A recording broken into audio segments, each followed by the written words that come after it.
Hi everyone, it's Rachel, and today I am going to be filming my experiences in theater, just in general as a female, some of the complications I've overcome, some of the amazing opportunities I've been offered, and all of that. So I'm just going to get started.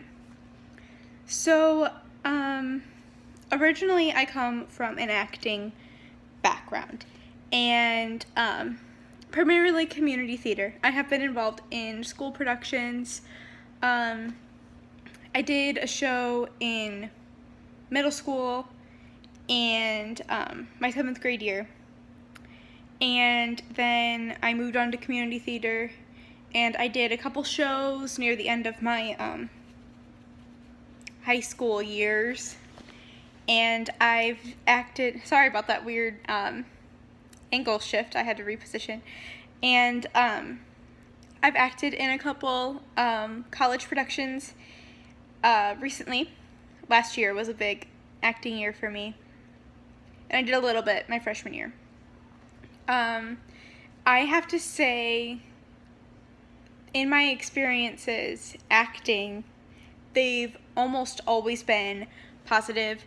I have had a couple times where, and it's just me as an actor, me as a person, I've been typecast a little bit to the point where someone actually flat out told me that it's going to be a while before I'm ever considered to play the antagonist or the villain in a show. Pretty much I've been typecast as the good girl in the show, and which is, that's a good spot to be in, but there are some I love Disney villains, and I think it would be really exciting to get to play one, and to be told that I've been typecast is a little bit frustrating. But really, I'm an actor that has the philosophy that there really are no small roles. And this is coming from someone who has been in the ensemble way more times than I've been a lead. I'm very used to being in the ensemble, which really is not a bad place to be, because you get to learn the style of a director, learn what they're looking for in their leads. You don't have quite as much pressure on you, but you also learn almost the entire show, because at least in musicals, as an ensemble member, you learn and sing almost all of the music. So you learn more of the show. And actually, in the last few years with the community theater I'm involved with, I've been cast in the ensemble, but I've either worn a headset mic or sung around a mic backstage, even when I'm not on stage, and sang the ensemble part with the ensemble just to fill out sound. And that's a special position that I've been chosen as, by the director, just because they say that I have a strong voice and I can read parts. So by being able to do that, that helps me out a little bit. But being typecast always sucks. It is what it is. Do what you gotta do, and hopefully gonna break that mold over the summer. We will see. That's my challenge.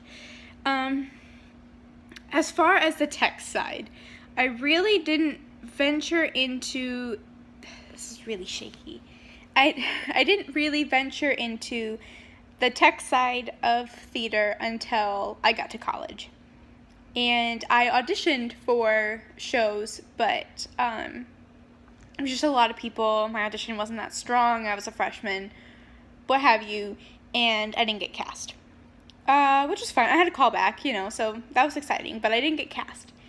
And so I said, okay, well, I want to be involved some way, let me know how. And by this point, most of the design positions were filled. And I was like, well, it's fine. I don't really know what I'm doing anyway. And then there was a mix-up with the stage managing team where the head stage manager had to step down. The assistant stage manager, who had never really done anything like that before, had to step into the stage managing position because she was taking the class. And the other assistant stage manager was involved in another production, so she didn't really have time. And so the director contacted me and asked me if I would be interested in stepping into assistant stage manager position, and I said, sure. I don't really know what that means, but I'll learn. So I learned, and that was all good and fine. We had a little bit of trouble working with that director. And this is really the only show that has been a main issue. Just with some sexist things as far as costuming goes, and some choreography. But we sat down and we talked about it in our post-show meeting. We call it post-mortem. And yeah, so that's really the only issue I've had as far as that goes. Fast forward to the next semester, I was involved in Julius Caesar. I was recruited in from the beginning as assistant stage manager. I was originally going to audition for the show, but I got sick right before auditions and lost my voice, and I said, you know what? I've done assistant stage managing before. I like it. The stage manager was going to be the same. It was counting as a senior project, and she was kind of recruiting people she wanted on her team that would help her out. So I said, okay, yeah, sure, I'll do it.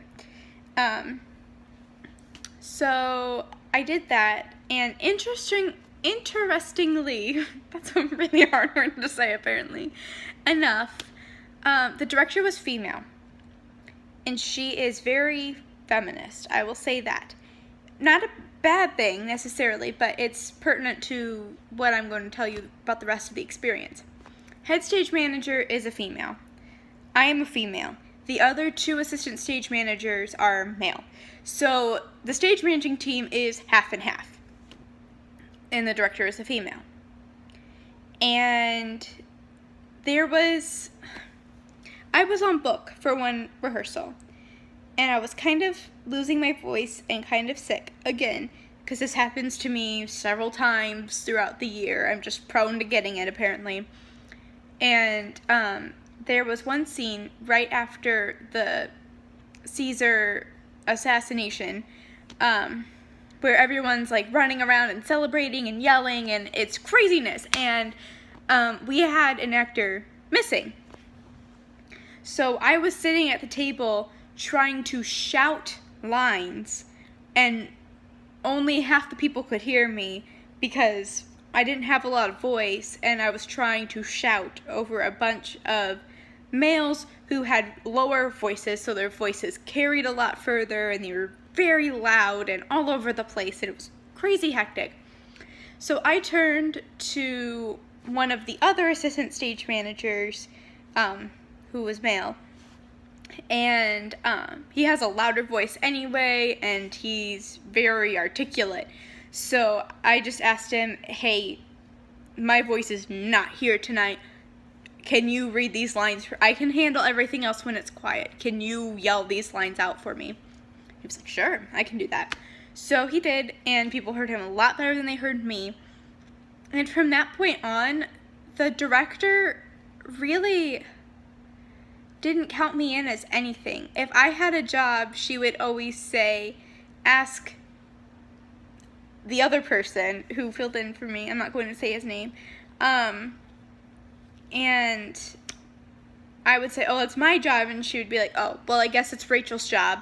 So ask either of them. And she just kind of always wrote me off to the side. She didn't listen to me when I was filling in for the stage manager because I was the head assistant. So if the stage manager had to leave, I was the one technically leading rehearsals, and if something happened to her, she got sick, I would be the one stepping up to go call the show because I had been an assistant before, and neither of the other two had done it before. They had been on stage the previous semester, and they hadn't done the assistant work. So that was really frustrating because the director was not hearing me and not really valuing me as a part of the team. And female to female, that's just, it didn't feel right. And that has been very frustrating. And then go to last year, everything was, everything was fine. I did other work my freshman year, but it was a lot more, like, equal. Like, I was recruited as a stagehand for a senior production. Oh my gosh, we had to move a chair. I mean, not a chair, we had to carry a bed, like a full-blown mattress, bed, everything, and run it all the way across the stage in like a 10-second transition, which was insane. But we did it, and we did it in the dark, and I was on that team, and most of the people on that team were female. It was about half and half at that point too, but good God, that was a crazy transition, and we did it, and it was fine. And almost every set strike I have been a part of, minus last year.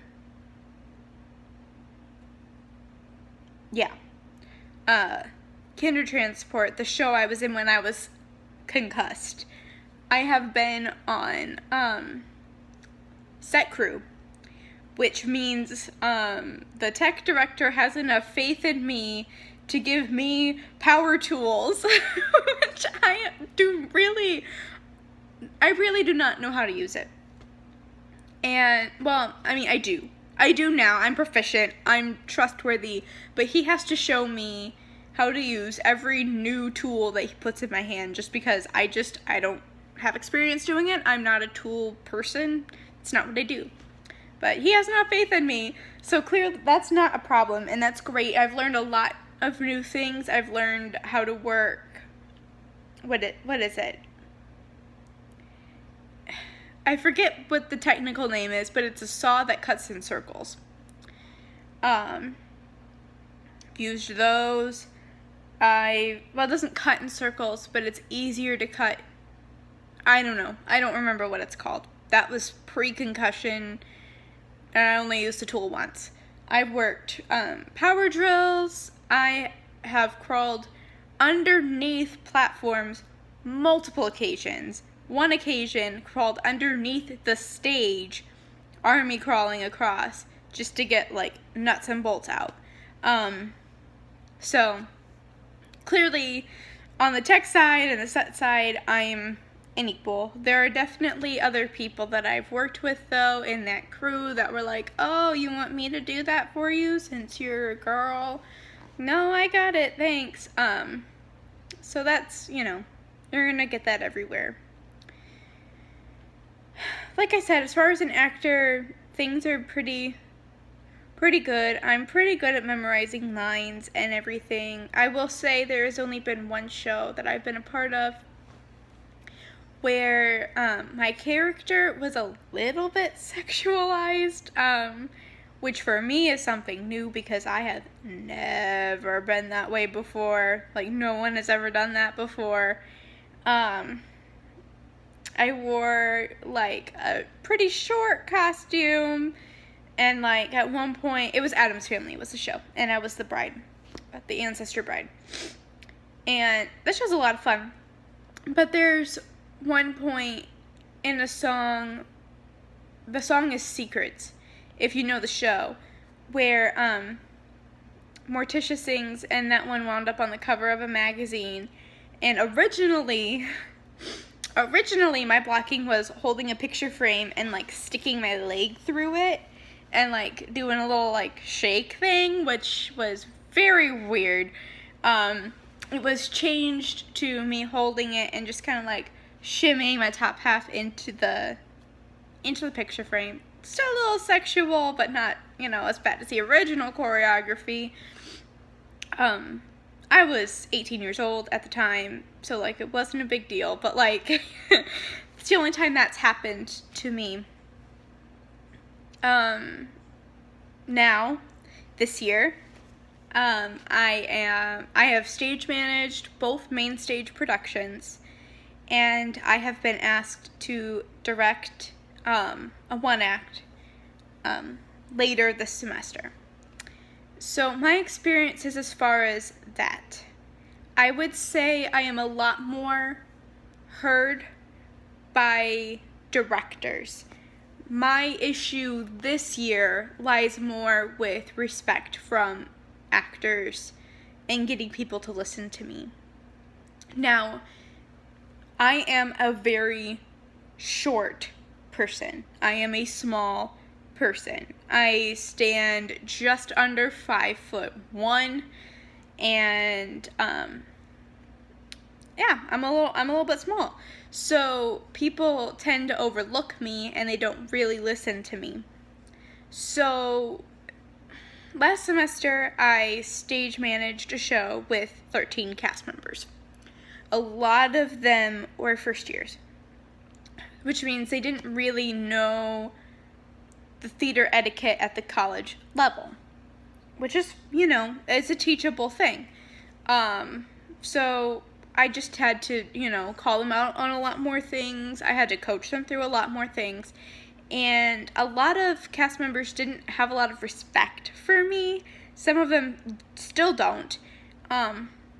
Just fine, each their own. But, like, to talk back to me, to not listen to me, it got to the point where I had to send the assistant director, who was a student, and head props designer backstage to deliver messages to me because they were male and they listened to them. That was very, very frustrating. And tech weekend, calling cues, getting people to pay attention and listen. I even had a microphone that I was yelling into and I could not get people to listen to me. So that was very frustrating. The end of last semester, I was in directing class, and part of our final was directing a scene. I had one actor who fought me every step of the way, fought me right down to the core of the definition of being an actor and a director and the responsibility of each. And his definition was very, very wrong. And I have books to back me up on this. So I had to explain to him in the middle of rehearsal what the actor's job is, what a director's job is, and what both of them do together in a collaboration. Basically, to sum up, his philosophy is that an actor memorizes lines and delivers them the exact way a director wants and not to do any outside interpretations at all. Which is so not the job of the actor. He wanted me to read him every single line and block his every single action so he could just copy exactly what I wanted. And that's not my job. As a director, that is not my job. Especially how I work. I try to work in more of a collaboration. So, like, we have a discussion. Actors try it out on their own, on their feet, just following their instincts. I may have a plan. I may have things that I want. I may have certain character quirks that I like a little better that I want played out. But that doesn't mean that the actor should 100% only do everything that I want 100% how I deliver a line. I simply just don't have time to sit through and read all his lines. That's in a 3-week process. We do not have time for that. And the other two actors in the scene were very new to acting. They'd maybe only been in like 1 or 2 things before. They were very easy to work with. They had to be taught a lot about what terms mean and certain rules about like upstaging and not having your back to the audience for too long and things like that. But they were very respectful. The other guy, 100%, just didn't even listen to me. He changed blocking and everything right before the scene. He didn't even show up to our last rehearsal before dress rehearsal. So the scene wasn't even in the shape that I wanted it to be in because he couldn't be bothered to show up to rehearsal. So he did not listen to me, and that was very, very, very frustrating. He gave me a very low evaluation, which made my teacher very mad, because everyone else in the scene gave me higher, and like she knew what I was going through trying to work with him. I'm not explaining this to give it justice, but this guy was very, very difficult to work with, and 15 out of 10 would not work with him again. Ever. I even dropped a class this semester just because I didn't want to deal with him, because I took a playwriting class with him last year, and I didn't even know him, and he fought me on everything then just because he thought he knew more, because in his mind he's superior to everybody, and he told me this, so I'm not assuming anything. In his mind, he legitimately thinks that he is the best at everything in the class. I could tell you, no, there were way better writers in the class. There were better writers than me, and I know that, but his writing was not the best. Anyway, side rant over. He has never listened to me, never really respected me, and never given me any credit. So I don't know if that's him towards everyone. I don't know if that's him towards me when he doesn't even really know me, or if that's just him towards females. I don't know. I don't know where he stands on that, but he is just a very difficult person. So really, as far as everything goes, I have been given a lot of power leaderful positions and leadership oh my gosh, leadership positions. I guess I haven't drank enough of my coffee yet. And most of the time things are fine, but there are times where my voice isn't heard in the community, and that's very frustrating. But like I said, I'm working on it. So far, this show has been great. After every rehearsal, the music director will thank the stage managing team, which often gets left behind in the shadows. The director asks me if I have any announcements, and everything as far as that is great. So there are ups and downs to being a female techie, and I'm really just trying to learn the line of being likable, being their friend, because they are my peers, and being jerk, loud, yelling at them so they hear me. So that's really the biggest thing, is just trying to find that line where they like me enough to respect me. I still have their respect, but they have to hear me and they have to listen to me. Especially, there are 31 people cast in this show. So it's a big cast, and there are 10 designers.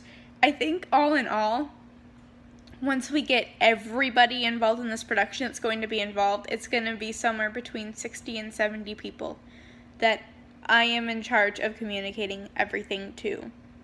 So that's a lot of responsibility, and it's a great opportunity, but you just gotta learn to pick your battles, but also stand up for yourself, and don't let people say anymore oh, you're a girl, I'll do this for you. Things like that. Ask for help when needed. if it's a safety thing. Like for me, I need help reaching things sometimes just because I'm too short and I need someone to help me. But operating a power tool, show me once, I've got it. Move on.